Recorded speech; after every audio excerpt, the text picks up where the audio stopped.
Hallo AC-Freunde und willkommen zur nächsten Episode von Waxxers RC TV. Heute das Unboxing 2.0 vom Arrma Typhon TLR Tuned. Ich habe mir das Fahrzeug bestellt, habe mir dazu auch Komponenten bestellt und werde mir diesen Buggy für die Rennstrecke aufbauen. Ich habe das Fahrzeug vor 2 Jahren, als es rausgekommen ist, bereits ausgepackt. Grüße gehen raus an den Lukas, der damals sich den Typhon TLR Tuned zugelegt hat und mir das Unboxing angeboten hat. Wir waren dann auch bei ihm zu Hause und ein paar von euch werden das Video mit Sicherheit kennen und haben da wirklich schon einen sehr, sehr coolen Buggy ausgepackt. Und ich bin ehrlich mit euch, das Fahrzeug hat mich bis heute nicht in Ruhe gelassen. Ich habe es immer wieder angeguckt, so im Augenwinkel. Ne? Ihr kennt es so, ihr seid auf der Party, habt euren Corrali dabei, ne? Dann läuft der TLR-Tune vorbei. Wo guckst du hin? Oh, Entschuldigung, nein, sorry. Ja, so, und am Ende des Tages dachte ich mir jetzt, wo hier aktuell kein Buggy mehr steht, Entschuldigung, ja Freunde, und so kommen wir heute dazu, den Typhon nochmal auszupacken mit den Komponenten, die ich mir für mein Rennprojekt ausgesucht habe. Und ich kann sagen, diesmal ist es meiner. Schön, dass ihr auch wieder mit dabei seid. Viel Spaß beim Video. So, AC-Freunde, und da haben wir auch schon den ganzen Klabauк hier auf dem Tisch. Wir werden jetzt natürlich gleich nochmal den Buggy anschauen. Ich werde euch nochmal in einer etwas verkürzteren Version erklären, was dieses Fahrzeug so besonders macht. Und ich habe diesmal die Komponenten ausnahmslos und zu 100% von Spektrum gewählt. So, warum habe ich das getan? Ganz einfach. Wir haben hier auf dem Kanal schon tatsächlich sehr, sehr viel Hobbywing-Kombos ausgepackt. Ja, wir haben die Hobbywing G1-Generation mit 2000 kV, mit 2200 kV gesehen. Damals, wenn ihr euch noch zurückerinnert, hatte ich auch den 1:8er Buggy, den Corrali Python. Und der wiederum hatte auch schon eine Sensort-Kombo drin. Ja, mit der bin ich damals in Percha schon ein paar Runden gedreht. Und das war auf jeden Fall schon, wenn es um das Rennstreckenerlebnis geht, einfach ein komplett anderes Ding, wie jetzt beispielsweise die normalen Hobbywing, nicht sensorgesteuerten Kombos, ja, die wir dann oftmals in Basher einbauen. So. Ich habe dann auch ein bisschen durchs Internet gestöbert und da gibt es ja natürlich viele Möglichkeiten. Ja, ich sag's euch gleich, bei Hobbywing habe ich natürlich auch durchgeschaut, aber wir haben ja momentan bei YouTube auch genug Influencer, Grüße gehen raus an Da Silva Assi, die sich zum Beispiel momentan mit der neuen Hobbywing G2 beschäftigen. Ja, deswegen, was will ich jetzt da mitmachen? Ist jetzt gerade so eine Thematik, wo ich sage, okay, da mache ich ja im Prinzip jetzt noch Kreuz-Content, zum Beispiel zu dem, was der Mick da so treibt. Und ich weiß jetzt nicht, inwiefern das dann für euch befruchtend wäre. So, ganz einfache Erklärung. Ich habe mich dann auch bei Castle umgeschaut. Castle ist aber tatsächlich auch etwas, was man natürlich ja, oftmals nicht hier so verbreitet hat in Deutschland, was ich oftmals in Traxxas-Fahrzeugen oder auch in Traxxas-Booten vorfinde. Ja? Weil ich nämlich jetzt aktuell auch viel Arrma habe, was ja auch mit Spektrum bei mir sympathisiert. Ich habe jetzt ja auch die DX6 Rugged mittlerweile hier im Fuhrpark drin, wo ich so ziemlich fast alle Fahrzeuge rangebunden habe. Und Freunde, da braucht man nicht reden, das wird definitiv auch an die Rugged rankommen. Und das war auch für mich so ein Thema, wo ich dachte, ich will jetzt mal ein Fahrzeug wieder haben, einen schönen Arrma-Buggy, weil wir ja gerade auch so Arrma-lastig sind. Und da bauen wir Spektrum-Elektronik ein. Und zwar nicht die normale von der Stange, ja, sage ich jetzt mal, die wir in jedem RTR-Modell bekommen, unter anderem auch in diesem RTR-Modell vom Typhon TLR Tuned, sondern wir nehmen da jetzt mal die wunderschöne Sensort-Kombo her, die jetzt nämlich auch gerade neu erschienen ist. Wunderbar. Und der werden wir auf den Zahn fühlen. Wir werden sie uns jetzt gleich mal auch noch aus der Nähe anschauen. Das heißt, heute zum Unboxing vom Buggy packen wir auch noch die Kombo aus. Ich zeige euch, wie die aus der Nähe aussieht. Wir schauen uns mal die Verarbeitung und die Qualität an. Dann haben wir eben auch gewählt einen Spektrum High Voltage, High Torque, Metal Gear und jetzt ganz wichtig, Race Servo. Ja, Race. Das heißt, auf jeden Fall auch eine Komponente, die da bei mir in das Rennstreckenprojekt reinkommt. Dann haben wir eben einen Spektrum-Empfänger, den wir brauchen für die eben erwähnte DX6 Rugged. Da habe ich mich eben für den SR 515er Empfänger entschieden, der da an der Stelle auch oftmals RTR hergenommen wird. Und hier haben wir einen Teil, da bin ich jetzt gerade dabei, so ein bisschen die Reise auch in das Universum der Spektrum-Telemetrie und App-Steuerung zu gehen. Wir haben das Ganze ja bei Traxxas hier beispielsweise auch schon durchgenommen für die Crawler-Welt. Und ich möchte jetzt tatsächlich mal die Telemetrie-Geschichte von Spektrum unter die Lupe nehmen. Ich habe da dazu dieses Bluetooth-Dongle eingekauft und muss noch prüfen, die ist ausgelegt im ersten Step mal immer für die DX3-Variante, die Fernsteuerung. Ich muss aber prüfen, ob ich die nicht auch in die Rugged reinbekomme. Notfalls müssen wir dort dann vielleicht mit einem anderen Fahrzeug experimentieren. Aber das werden wir noch mal sehen. Ich habe das jetzt tatsächlich in dieser Bestellung einfach mitgeordert, Und so kommen wir dann zu meinen ausgewählten Komponenten für mein Rennstreckenprojekt. Freunde, wir legen los mit dem Buggy. Und was wäre ich, wenn ich nicht wieder wie gewohnt vorgehen würde? Und zwar für alle, die das heute zum ersten Mal sehen, guckt man das Ganze natürlich wieder ganz klassisch von außen nach innen an. Vorne auf der Frontseite eine schöne Ansicht vom Fahrzeug.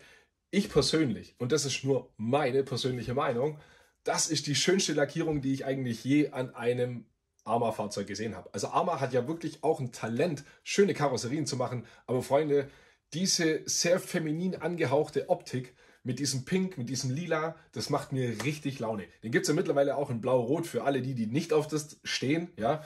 Aber an der Stelle, wow, für mich war das damals schon das Highlight. Und ich habe ihn mir natürlich in dieser Farbe auch bestellt. Wenn wir dann den Karton nochmal auf die Seite wenden, sehen wir hier eben auch ein schönes Seitenprofil. Ja? Wir haben hier die Variante als Roller, nicht RTR.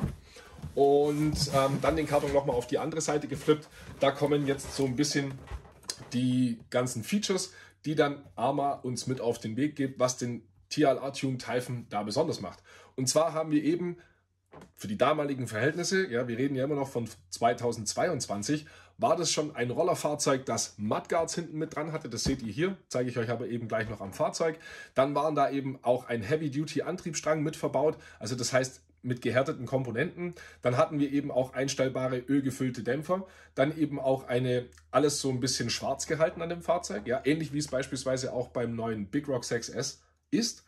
Und Sliding Motor Mount ebenfalls in schwarz. Und dann hatten wir eben die Besonderheit, dass die Dämpferbrücken 7075er T6 Aluminium waren, die da eben auch in einem schönen Silberpulver beschichtet werden oder wurden. Und dementsprechend gab es dann eben auch noch Team Losi Racing, die Hinge-Pin-Halter, die da auch sehr, sehr massiv sind. Die zeige ich euch aber auch ebenfalls gleich aus der Nähe. Und ansonsten nochmal eine Ansicht von oben, werden wir auf der Rückseite dann einfach nochmal die ganzen Details sehen, von denen wir ja gerade auch nochmal gesprochen haben. Aber wie gesagt, das schauen wir uns da wirklich aus der Nähe an, um da jetzt einfach ein bisschen Zeit zu sparen. So, der Roller kommt da in Pink und in Lila, wie eben gerade schon angesprochen. Das heißt, den Roller könnt ihr dort nicht in Blau bestellen, aber es gibt ja die Karosserie schon bereits von Arma vorlackiert in Blau, Rot und da könnt ihr die auf jeden Fall nachordern. So, jetzt würde ich sagen, packen wir das Schätzchen mal aus mit einem simplen Drücker auf die Mitte. Ausgepackt. Da haben wir ihn auch schon vor uns auf dem Tisch. So, Freunde, ein mega schönes Fahrzeug. Mega, mega schön. Ja? Wenn ich jetzt euch das mal so ein bisschen hier aus der Nähe zeige, die Lackierung ist da richtig nice, Freunde, wirklich.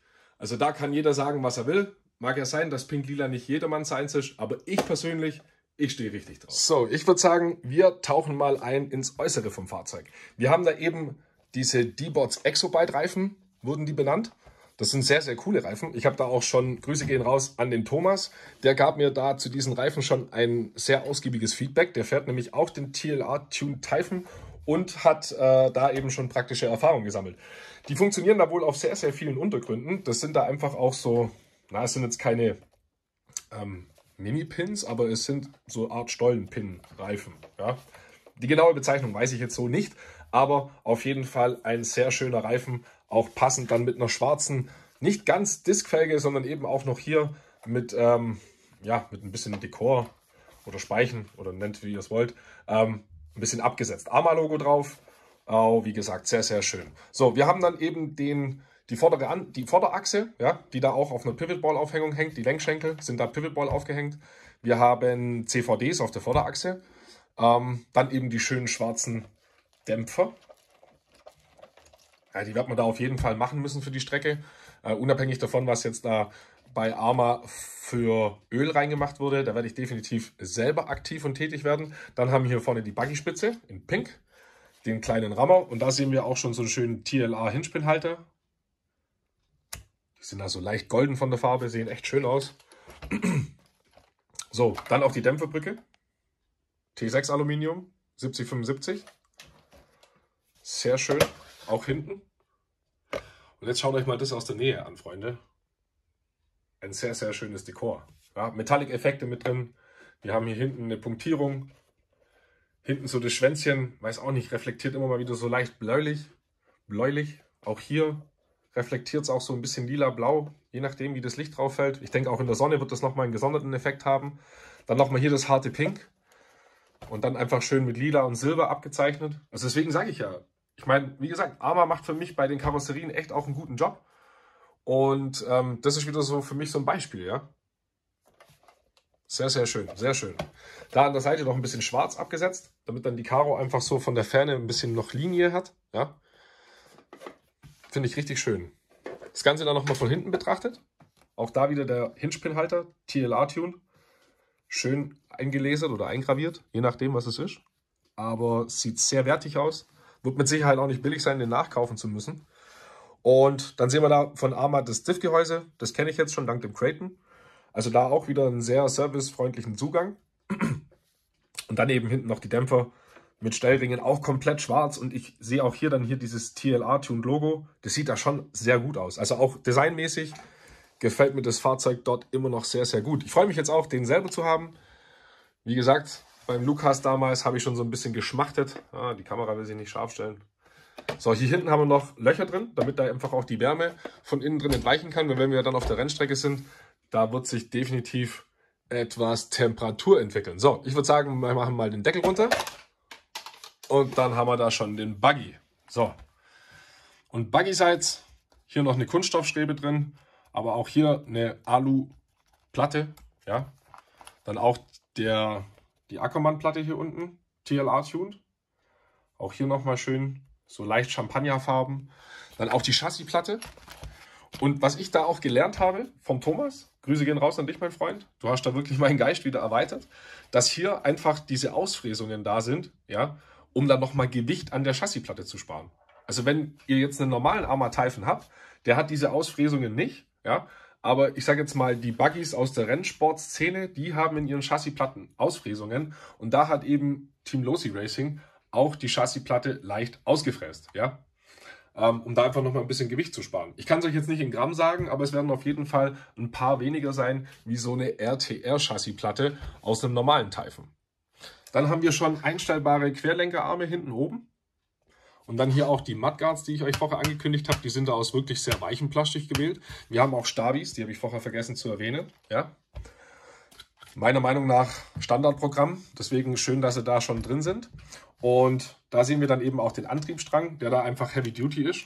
Also wie gesagt, ich gehe davon aus, der wird gehärtetes Metall sein.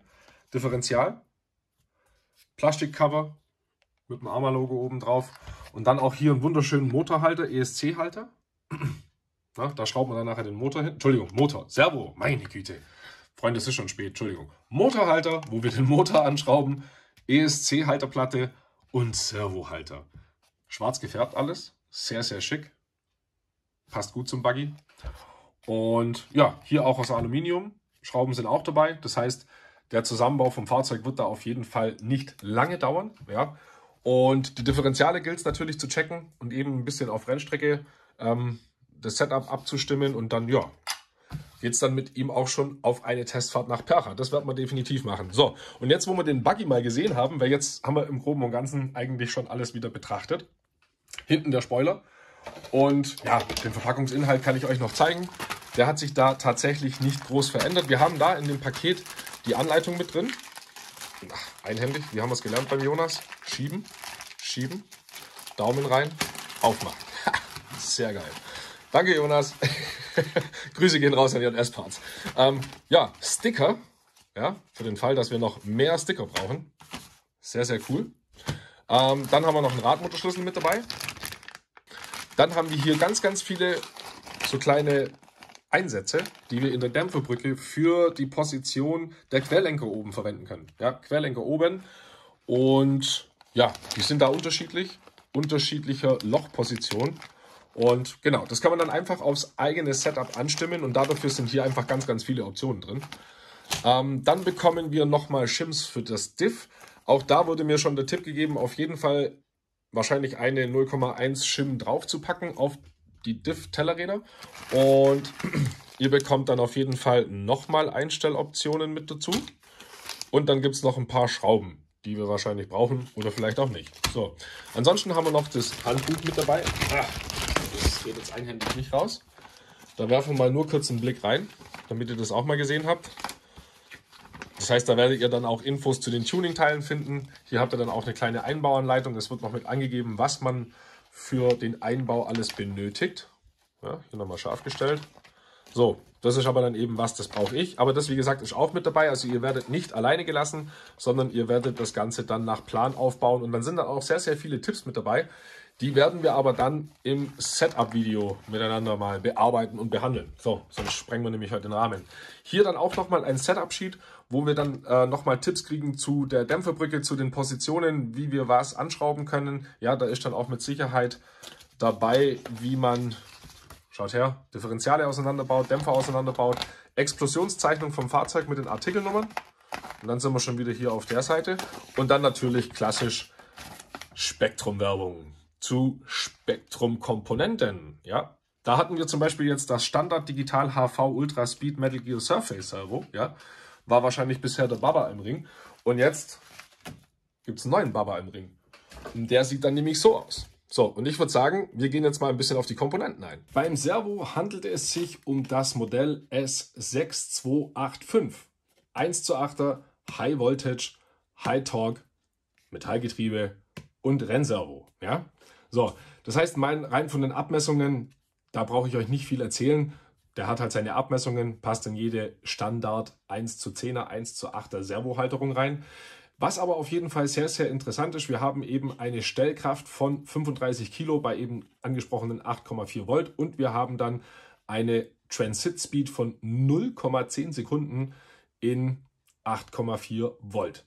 Wir haben ein doppelt kugelgelagertes Servo, es hat ebenfalls Metallzahnräder und es ist an der Stelle mit einem Coreless-Motor versehen. Ihr könnt es auch auf 6 Volt betreiben, also der Anwendungsbereich ist 6 bis 8,4 Volt und wird eben von Spektrum empfohlen für 1:8er Scale Racers oder eben auch für Crawler. So, das Ganze hat dann auch so eine servotypische Schachtel. Und wenn wir das aufmachen, das war auch das, was eigentlich sofort mir ins Augenmerk geflogen ist, dass es auch so ein richtig schönes, tiefschwarzes Servo ist. Ja. Also S6285 und da könnt ihr es von oben anschauen. Wir haben hier auch keinerlei Fräskanten in Silber, nichts. Das ist wirklich komplett schwarz. Hier hinten hat es einen Anschluss. Ja. Auch mal interessant, für was der dann nachher da ist. Und ja, Metallgetriebe, wie angesprochen. Sieht wirklich sehr gut aus. Und dann können wir jetzt mal, hier kommt eine Anleitung mit dazu. Da haben wir dann eben nochmal Schrauben und irgendwelche Gummilippen. Also Erhöhungen, wo wir im Prinzip nehmen können, wenn wir längere Schrauben benötigen, aus welchem Grund auch immer. Und hier ist dann eben auch das Servo-Anschlusskabel. Ja, das ist dann nochmal ein separates Steckerkabel. Jetzt auch aufpassen, dass ich es nicht unnötig beschädige beim Aufschneiden. So, das sieht dann so aus. Ist an der Stelle auch ein dreiadriges Servokabel, so wie wir es eigentlich kennen, ist aber an der Stelle schon vorisoliert in schwarz. Schaut euch mal an. Das heißt, da sparen wir uns auf jeden Fall mal die Nacharbeit von irgendwelchen Kabelsleeves. Die Bedienungsanleitung dann aus der Nähe betrachtet, sagt uns eigentlich nicht viel aus, außer was dann eben die Garantievoraussetzungen und Serviceinformationen sind und eben auch die Informationen, die ich mit euch schon geteilt habe. Was ich euch noch hier dazu sagen kann, wenn ihr ein Servohorn für dieses Servo bestellen möchtet, braucht ihr auf jeden Fall eins mit 23 Zähnen. So, das können wir auf die Seite packen. Und das Servo-Anschlusskabel, ja, wir haben da so drei Adern drin, ja, die da auch einfach eine Ader oben, 2 unten. Und auch so kann man dann das Kabel in den Servo einführen. Da ist auch unten da ist an dem Kabel hier so eine Nase. Die müsst ihr da unten einfach nur reinführen. Bisschen reindrehen und schon ist das Servokabel angeschlossen. Finde ich sehr cool. Weil für den Fall, wenn uns dann mal wahrscheinlich das Servokabel irgendwie abreißt, aus irgendwelchen Gründen, des Einschlages oder so, ne, kann man dann wahrscheinlich nachher einfach nur das Kabel nachkaufen. Und hat aber immer noch ein Servo, das ja intakt ist. Ne? Also an der Stelle auf jeden Fall mal ein neues Gimmick für mich. Ja, wir brauchen nicht reden. Das Servo war an der Stelle jetzt auch nicht günstig. Aber das ist eben das, was wir dann auch für das Geld bekommen. Fertig. Das ist das, was ich euch zeige. So, Kabelanschluss ist dran. Das heißt, Servo ist an der Stelle fertig aufgebaut und kommt dann ins Fahrzeug hinein. Ansonsten haben wir dann keinen Lieferumfang mehr, beziehungsweise nichts weiteres, was wir angucken können. Ich würde sagen, wir holen mal die Motorkombo. Und da ist sie auch schon. Also, von außen nach innen gehen wir vor. Wir haben eine Brushless Smart ESC und Sensored Motor für 1:8er Scale Buggies. Ganz wichtig, Baby Buggies. Die Combo hat einen 2200 kV Motor drin und einen 130 Ampere ESC, würde jetzt jeder sagen, so, ne? Aber tatsächlich, sie ist sensorgesteuert. Das heißt, an der Stelle schon mal wesentlich feinfühliger. Und das ist auch das, was wir auf der Rennstrecke haben wollen, wie beispielsweise eine Standard-Kombo. Ja? So. Wir haben dann Drop-in-Upgrade für 1:8 Buggies with Sensorless System, was auch immer das jetzt in dem Moment bedeuten soll und will. Hier hinten haben wir eben noch die Features, die zu dieser Combo angegeben werden. Und da würden wir jetzt einfach mal kurz von oben nach unten durchgehen, weil dann sparen wir auch dort sehr viel Handbuchgelese. Ja? Wir haben dort das Ganze unterteilt in 2 Bereiche. Das heißt, wir fangen jetzt an mit dem ESC. Der ESC an der Stelle ist ein Brushless ESC, ganz klar. Hat dort 2 Fahrmodi, das heißt Vorwärts, Rückwärts und Bremse oder eben nur Vorwärts und Bremse, was der sogenannte Wettbewerbsmodus ja eigentlich sein soll oder auch darstellt. Dann gibt es einen Auto-Cut-Off-Einstellung. Wir haben auch eine Overload-Protection. Es gibt dann eben auch die niedrige Spannungs- und Cut-Off-Einstellungen, die man eben programmieren kann. Dann kann der eben kontinuierliche 130 Ampere und hat ein Maximum Burst von 760 Ampere, was an der Stelle auch im Rennsport einfach gebraucht wird. Und das Ganze ist dort nur, aufpassen, der ESC 2 bis 4S lipofähig. Ja? Von mir auch so gewählt, weil ich auf der Rennstrecke sowieso nicht mehr fahre wie 4S. Ja, und die meisten Rennserien 1.8er auch mit 4S arbeiten anstelle von 6S. 6S ist für mich einfach auch ein bisschen overpowered an der Stelle. Mit 4S ist das Ganze smoother und natürlich auch etwas, sage ich mal, freundlicher für die Bauteile, ja, für den Antriebsstrang, ne, und so weiter und so fort. Soll ja an der Stelle jetzt mal kein 6S Basher sein, sondern wie gesagt ein 4S Streckenfahrzeug. Dann kann er Sensored Motors ansteuern, das heißt 3S weniger 4000 kV und 4S weniger 3000 kV, also auch wichtig. Ne?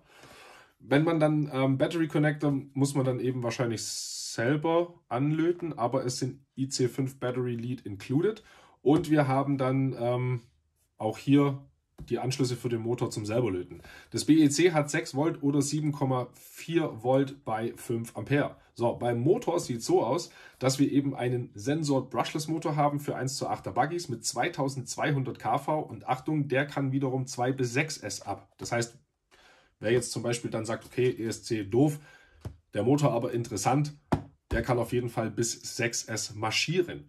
Und ansonsten haben wir dann da eigentlich nur noch die Information, dass wir da eine 5 mm Welle haben. Und ich würde sagen, wir packen das Ding jetzt einfach mal aus. Das ist nämlich viel interessanter. Ihr wollt auch das, was ich will. Und zwar sehen, wie das Ding aussieht. Live. Also ich live und ihr so gut wie.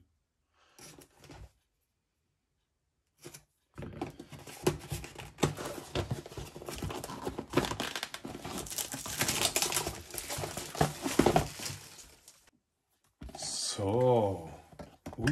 Wow. Oh yeah. Fangen wir mal mit dem ESC an. Der sieht schick aus. Vor allem, was mir gleich auffällt, er hat so ein mattes Gehäuse, so ein bisschen einen matten Auftritt. Ist dort mit so ein bisschen dunkelgrau unterstützt. Da sind im Prinzip die Stecker. Ja, das sind da keine Stecker selber, sondern da müssen wir eben die Motorkabel anlöten. Motorkabel sind da auch mitgeliefert. Das passt soweit. Und wir haben dann auch den EC5 Stecker, der da auch eben das Balancer-Kabel schon dran hat und dann eben auch angelötet wird. Ja, wir haben dann hier ein Kabel, da hängt unser Balancer oder sogenanntes Datenkabel oder wie auch immer die das dann in der Fachsprache bei Spektrum nennen. Das müssen wir auf der Seite so anlöten. Das wird dann nicht schwer und das andere Kabel kommt auf die gegenüberliegende Seite. 2 Kondensatoren mit dran, Lüfter schon mit drauf, Aktivlüfter und hier drüben eben A, B, C und den Sensor, den stecken wir dann hier vorne ein. Sensorkabel bekommt ihr auch mit und im Lieferumfang dann ebenfalls auch die Gebrauchsanweisung. Ja, da können wir mal kurz einen Blick reinwerfen. Das heißt, da stehen dann auch die Programmierschritte drin. Jetzt schaue ich mal gerade nach der deutschen Sprache. Beschreibung, ja, zu dem Ganzen. Werde ich mir dann auch nochmal in Ruhe angucken, werde euch dazu nochmal abholen, wenn es dann aufgebaut ist. Und ja, Programmiertabelle. Und da ist schon relativ viel drin, Freunde. Ja, 14 Punkte, wo wir dann eben die Fahrmodis machen können. Also Vorwärtsbremse, Vorwärts-Umkehrbremse und Vorwärts und Umkehr gibt es auch noch als Fahrmodi 3. Dann haben wir eben 25, 50, 75, 100. Da muss ich jetzt mal reingucken, was das wäre auf Nummer 2. Maximaler Umkehrschub, okay. Dann haben wir nämlich Cut-Off wahrscheinlich, ne, Lipozellen, Autoerkennung. Dann haben wir die Einstellung vom Cut-Off, BEC-Spannung, Motordrehrichtung und so weiter und so fort. Ja, anfängliche Drosselkraft, PWM, Antriebsfrequenz, Bremskraft, Motorbremse, maximale Bremskraft, Bremsfrequenz, Turbo-Timing und Turbo-Delay. So, mit dem werden wir einfach mal ein bisschen rumspielen. Wie gesagt, bei so einem Rennstreckenbuggy, da macht es dann vielleicht Sinn, dass man da auch ein paar Einstellungen mehr hat. Weil ich bin auch ehrlich mit euch, bei meinen Bashern brauche ich keine 14 Einstellungen, das weiß ich sofort. Spektrum-Aufkleber oder Firma-Aufkleber. Cool. Ja, AC-Freunde. Und dann haben wir das Unboxing 2.0 auch schon fast geschafft. Fahrzeug ist soweit vorgestellt. Zum zweiten Mal hat sich dahingehend nicht verändert, seit vor 2 Jahren. Es sind nach wie vor die coolen Gimmicks mit dabei, die wir auch mittlerweile an den heutigen Arma-Fahrzeugen kriegen. Ob das jetzt beispielsweise auch von den anderen, also von den normalen Lipo-Akkus nicht smart, noch die Balancer sind, die wir am Akkufach mit verklipsen können. Wir haben auch dort wieder diese Klemm-Akku-Vorrichtung, um das einfach mal nochmal schnell mit euch geteilt zu haben. Das kennen wir jetzt auch vom Big Rock, das kenne ich jetzt vom Kraton. Ja, hier hinten angesprochen kommen dann die Balancer-Kabel rein. Da ist dann noch so ein Gummi mit dabei, womit ich das Ganze dann versichern kann, was sehr, sehr cool ist. Dann einfach gerade dieses Strap-Prinzip, wo man sich für einen langen Strap dem Akkufach entlang entschieden hat. Da spielt es auch hinten raus keine Rolle, wie lang euer Akku ist. Das heißt, das kann wirklich variieren. Da müsst ihr einfach nur das Klett einstellen und dann gibt es noch ein Querklett, das Ganze nochmal zusätzlich versichert. Wir haben hier eine Spritzwasser, also eine Empfängerbox, die davor Spritzwasser schützt. Und ja, das Ganze werde ich jetzt eben, wie gesagt, herrichten. Ich mache das jetzt aber da tatsächlich für mich, also auf Camera, ganz klar. Ich werde euch dann das Setup einfach nochmal kurz zeigen, ohne lange Vorstellung, wenn wir dann auf die Rennstrecke zum Fahren gehen. Ich denke, so der erste Einsatz wird es mal in Percha sein. Da wird man dann einfach mal gucken, ob wir auch da so eine in etwa Rundenzeit tracken können. Und dann können wir nämlich auch ein bisschen am Setup vom Buggy rumspielen und können dann schauen, wie es sich verändert, ob zum Besseren oder vielleicht auch zum Schlechteren. Das weiß man nicht so genau. Aber ich werde es rausfinden für euch. Und dann gibt es, wie gesagt, noch diese Option. Das fand ich damals schon relativ cool. Moment, ich muss mal gerade schauen, wo die hingekommen ist. Die habe ich vorher nämlich noch vergessen, beim Verpackungsinhalt noch vorzustellen. Die sogenannte Wakeable. So, das wiederum, das sind so kleine Adapter, die kann man am Spoiler vom Fahrzeug hinten noch anbringen. Da gibt es einmal im Prinzip eine große Variante. Ja, ich zeige es euch hier. Da hinten kommt die Lippe hin. Also einfach nur so eine Lippe, die für ein bisschen mehr Anpressdruck vom Spoiler sorgt. Ja, das muss man da auf jeden Fall mal nochmal erwähnt haben. Damals saß ich nämlich da wie so ein kleines blauäugiges Ding und wusste noch nicht so ganz, für was das dann da ist. Aber es gibt dann tatsächlich eine mit einer etwas kürzeren Kante. Das heißt, ein bisschen weniger Anpressdruck. Oder dann eben auch eine mit einer etwas längeren Kante, um etwas mehr Anpressdruck auf den Spoiler zu bekommen. Und da macht es mit Sicherheit Sinn, wenn ich beide dabei habe, weil die kann ich mir an der Rennstrecke, je nach meinem Setup und nach Rennstrecke einstellen. So. Vielleicht kriegt man noch raus, welche für was gut ist und dann macht das Ganze nämlich richtig Spaß. So, ich glaube, im Großen und Ganzen haben wir aber dann sonst alles zum Fahrzeug relativ durch und auch zu den Komponenten. Da ist jetzt das Rad gänzlich nicht neu erfunden, aber wir haben natürlich wirklich, also das mit dem Servokabel finde ich da sehr cool, ja, dass das einfach austauschbar ist. Natürlich habe ich auch schon Servokabel repariert, aber es hat da einfach einen sehr wertigen Eindruck. Wie gesagt, ist da auch schon isoliert in wunderschönem Schwarz. Das heißt, das wird sich jetzt auch dem Fahrzeug optisch anpassen und es wird kaum zu sehen sein. Ja, Servohorn muss dann noch eben ran an das Ding. Dann haben wir den ESC, habe ich euch gerade gezeigt, Motor habe ich euch gezeigt und beim Empfänger wissen wir genauso gut, worum es geht. Ich freue mich jetzt drauf. Das Telemetrie-Thema ist in den Warenkorb mit reingerutscht. Das war jetzt nichts, was den Buggy tatsächlich nachher ausmachen soll, sondern es war jetzt einfach mal zu sehen, was bekomme ich dann auch für mein relativ hochwertiges Geld an hochwertiger Komponente. Und da muss ich sagen, auf jeden Fall optisch sind die wow und sehr, sehr schön. Jetzt wird man natürlich aber auch schauen, ob die auch leistungsmäßig dann nachher belastbar sind. Und gerade auf so Rennstrecken an warmen Tagen, da wird es dann für mich einfach mal interessant, wo die Performance mit den Dingern hingeht. Und vor allem, wenn es dann um so ein paar Rundenzeiten geht, da bin ich auch gespannt, ob ich da mit der Konkurrenz im Feld mithalten kann. So, an der Stelle, Projekt wird starten. Ich bedanke mich an der Stelle fürs Zuschauen. Wenn euch das Video gefallen hat, dann lasst gerne einen Daumen hoch da. Abonniert den Kanal, wenn ihr das noch nicht getan habt. Und schlussendlich habt Spaß mit euren RC-Projekten. Wir sehen uns dann bei der Testfahrt von dem Ganzen, werden dann nicht mehr allzu viel Theorie haben, sondern ein bisschen mehr Praxis. Und ja, ich bedanke mich an der Stelle fürs Zuschauen und sage bis zum nächsten Mal bei Waxxers Aussie TV. Freunde, bleibt gesund und habt Spaß mit euren ACs.